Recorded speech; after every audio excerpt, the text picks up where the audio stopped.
We're just here with our attorney. She's solving the world's problems. One text at a time. Okay. Hi, I'm Paige Williams with United Real Estate Louisville, and I am here with my partner, Scott Dooley, and our favorite title attorney, Colleen Balderson with the English Law Group, and we were just talking about love and marriage and buying a home.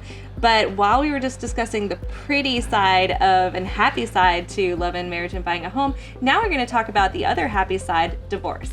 So if you're in the process of getting a divorce, and let's say Scotty and I are getting divorced, and I want to go and buy a house, can I go buy a house before I'm all the way divorced? So first suggestion is make sure everybody knows what's going on. If you have a loan and you're getting a divorce, sometimes it changes the way that the money works out with if there's going to be child support or any of that kind of stuff. You also always want to let your family law attorney know, because there may be things where they're like, hold on, time out, don't do that. But if everybody's like, yay, go for it. If you have cash, then you can do whatever you want. You can purchase a property in your name, no big deal.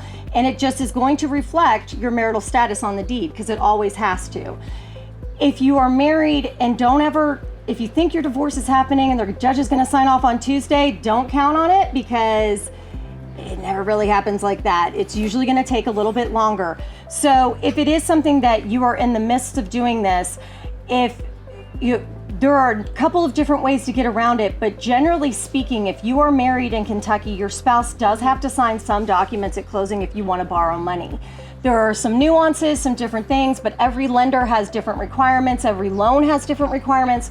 So it's super important that you let those guys involved in the transaction know, so that we can try to work our magic and make it as seamless and as painless as possible, because sometimes people are great and they get along, and sometimes it's just not quite as amicable. We'll say that. So we can work around anything, but we just need to get a little heads up. Yep, seamless, painless. I mean, that is our goal, especially when you're buying a house. It's stressful enough. Yep. So if bottom line, if our divorce is final, we can buy a house, right? No problem. Correct. Ex-spouse doesn't have to come and sign. But if we're in the process, the soon-to-be ex-spouse might have to come and sign if we're getting a loan, right? Yep. There may be workarounds, but again, you always want to make sure that you've talked to somebody and you make sure that whatever your solution is going to work for the product and loan type that you have.